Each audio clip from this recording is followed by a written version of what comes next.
Hello everyone, Ladislas Maurice of The Wandering Investor today in Puerto Vallarta in Mexico together with Paul. Paul, how are you? Good, how are you? Good, good. So we'll be discussing the pros and cons of living here in Puerto Vallarta because people are increasingly moving here and actually living here, not just coming on vacation. And Paul, you've been living here for how long? I'm 5 years in. 5 years in, originally from? New Zealand. Cool, so big change from New Zealand, right? Yep. So what made you come from New Zealand to Puerto Vallarta? Because that's pretty obscure. Yeah, it could be considered crazy. Look, I spent my 20s in New Zealand. I never traveled, and I got to that point where I really wanted to do something exciting. I had a Mexican partner at the time, and we moved here and started a life, and it worked out. All right, fantastic. So you know the area well, so we can have a candid conversation on really the pros and the cons. Let's just start off with a con. The perception sometimes with Mexico is that it's quite cheap. Puerto Vallarta is not that cheap. And we're talking real estate purchase, but we're also talking day-to-day living, the restaurants, getting around, things like that, tourist activities.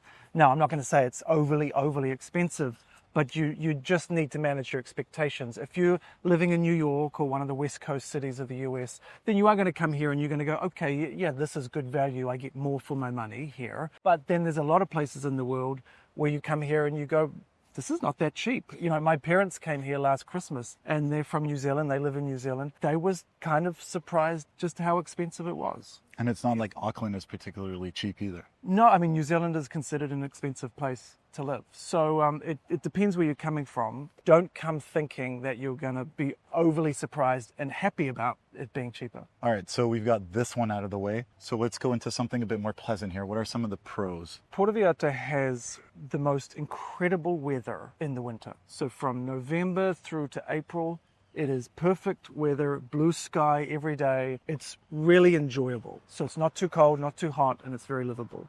Other parts of Mexico can be hot and humid all year round. So the humidity leaves. And I think that's what brings a lot of the snowbirds back to PV because life is great during those months. So you've got the weather. You've got the amenities that we're used to from our countries or the US. You've got the Costco, you've got the Walmart.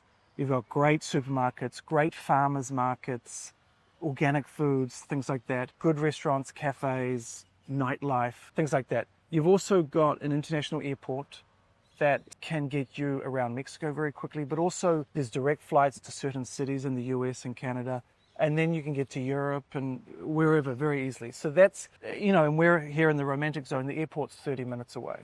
There's a lot of places in Mexico where expats land, and you're 2 hours away from an airport. You're 2 hours away from a hospital. That's another great thing about PV. We're very good healthcare options, good hospitals, good doctors, and a wide range. There's medical tourism here. So people come here for their dentistry and things like that. I think this is really, really important because when you're back in Canada, say, or in the US and you need to see a specialist, sometimes you have to wait months to see a specialist. Here, it's like same day on WhatsApp. Yep. You book on WhatsApp and then same day you can see a specialist. Yep. And you can often you talk directly with your doctor, which a lot of people are like, wow, you've got access to your doctor. Yeah, that's the medical, great airport. And then you've got the tourist activities. So, we're by the beach, you've got the water activities. There's a marina here. You can go whale watching, surfing. You've got all of that. Then you've got the inland activities like the hiking, the AV tours. There's waterfalls to explore and all of that sort of stuff. The beaches are fantastic. We're in a big bay. Also, one of the good things is because we're in this big bay, we're actually pretty protected from hurricanes. That's a good thing. I think the point about the airport is really important. You're literally just a 2-hour flight from the West Coast in the US, so people can just come down here for the weekend. So this is very convenient from that point of view. Connectivity to Europe, I feel, is a bit limited. You always have to go through another airport, through Mexico City or through the US, etc., which complicates matters a bit more for Europeans. For Europeans, typically Cancun, Riviera Maya makes a lot more sense. You don't see a lot of Europeans here, actually. Not that many, right? Even the exchange offices for cash, they barely show the euro. It's just like Canadian dollars, US dollars. Sometimes you'll see the euro, but not that much. It's very North American in many respects. A lot of Canadians, a A lot of Americans, a few oddballs such as yourself that are not from the area. But yeah, connectivity is good to North America and the rest of Mexico. Really, really good. And I think also what few people tend to realize when they come to PV is how close the city has become to Guadalajara, because now it's just a short ride down to effectively one of Mexico's biggest cities. You're 3.5 hours on the motorway.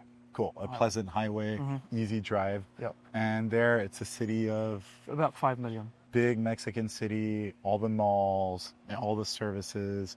If you feel PV is a bit small for you after you've spent a bit of time here and you just want to go for a city escape, you know, you're a little road trip away from a major city. And Mexico City is also a very short flight away, a bit over an hour, and then you are in one of the America's largest cities. So you've been living here for a while. Is this something that you or your friends do on a regular basis, going to Guadalajara or Mexico City? Absolutely.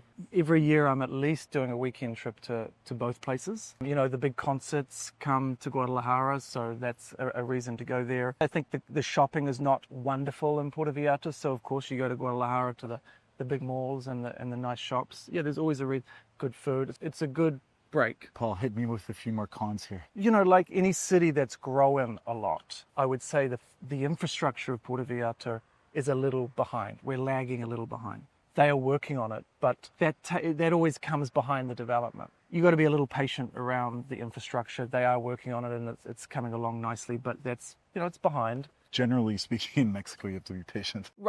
Right. And also with having so much growth as well, there's more cars on the road. There's more traffic than there was 5 years ago. And now the highway to Guadalajara being a 3.5 hour journey, PV is now a weekend getaway for people in Guadalajara. Whereas it used to be 6 hours drive. It was coming for Easter, coming for Christmas. So that's also bringing more traffic and more people to the city as we grow. You know, and naturally in Mexico, there's frustrations when you're dealing with opening up a bank account also. The bureaucraticness of that can be a little frustrating. That's countrywide. It's just something we have to live with. We come here for a reason. We love the country.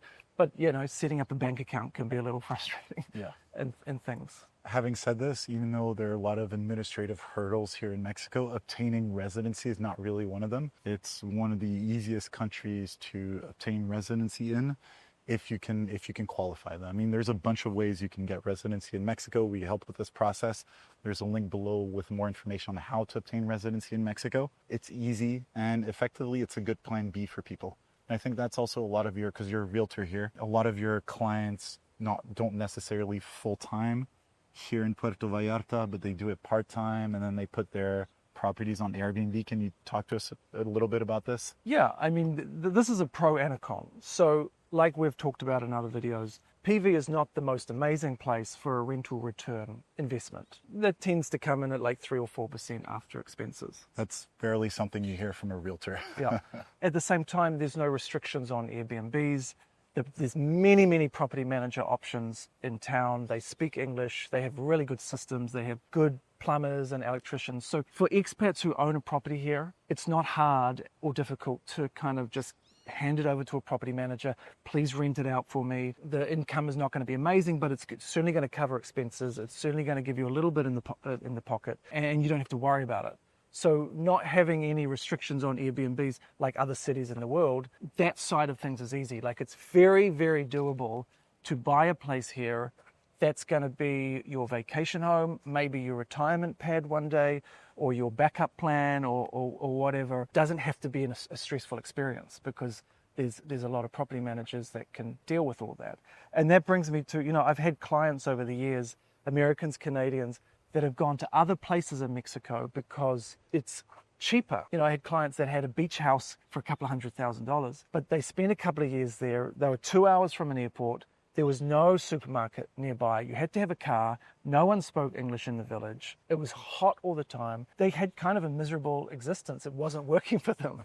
And so they sold up, and their money only brought them 1 or 2 bedroom condo inland in Puerto Vallarta, their whole, this was the experience they were looking for. All of a sudden they could fly up to LA to see their family easily enough. All the amenities that they were hoping for when they first moved here. So I always talk to my clients about that if they're looking at different places, not to put them off other places, but just to really think about the things we don't think about. Like, flying in and then having to somehow get to your destination 2 hours away when there's not many taxis, not many bus options. So think about all of those, you got to think about all those things. And PV is well set up to be as easy as possible for an expat to have a place here or to live here or to vacation here. Yeah, I think this point about infrastructure, which you were raising earlier, saying it's not fantastic, in the big scheme of things for Mexico, it's actually quite good. Yeah. Because even public transport you can use. When you're in the Riviera Maya, in Cancun, and Playa del Carmen, etc., you'll never really see any expats taking the local bus or anything because the system is a little complicated. Here, when you take the local bus, you see expats all the time. It's easy, it's cheap.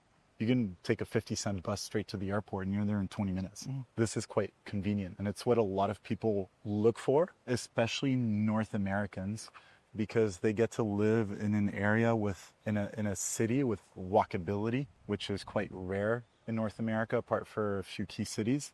So they get to live here. It's peaceful. It's pretty safe too. It's safe. Mexico isn't always the safest place, but PV is not unsafe. It's very safe. Yep. You can walk around at night, not an issue. And then you can you walk, you take the bus, you can have that sort of city walkable lifestyle. Mm-hmm. And can you tell me more about the expat community here? What type of people are moving here? Firstly, where we are here in the romantic zone is definitely a world-renowned gay destination. That's one pocket of Puerto Vallarta. We've also got the marina for people that love their boats, and it's a little more manicured. The streets are a little more manicured. It's a little more Americanized. So for people that are wanting that type of lifestyle, we've got El Tigre up in Nueva Vallarta, which is like a country club type lifestyle living on a golf course. Then you've got Celulita and San Pancho up north, more bohemian, hippie, kind of going with the flow life. We actually attract a wide range of people. And so if people, when they contact me, I always say, go and explore this whole bay, because there's a handful of neighborhoods or little towns that are completely different. And you might go to, I have clients that go to the marina and go, I don't like the marina, it doesn't feel good. But then they go to Celulita and it's, wow, this is what I'm looking for. Or the romantic zone, yeah, I love this. You got to explore all the different vibes, and you'll likely find your place here. That's a good point. You'll find your tribe here. Yeah, when you do find your neighborhood, so, say the romantic zone is for you, then when you have friends come to town or you're just wanting to do a day trip, you could do a day trip up to Celulita and have a completely different experience. And then you return back to your home and, there's San Sebastian inland for the mountain experience. So there's also a lot to do here. So Paul, you've been in the real estate game here for quite a few years. Can you give us a little market summary? I've been selling here 5 years and I sold in New Zealand before I came here. During COVID, we had a big boom in this market here. Prices went up a lot. There was a lot of attention on Mexico and Puerto Vallarta. And obviously that's softened like a lot of markets. A lot of my clients, Americans and Canadians, are buying here.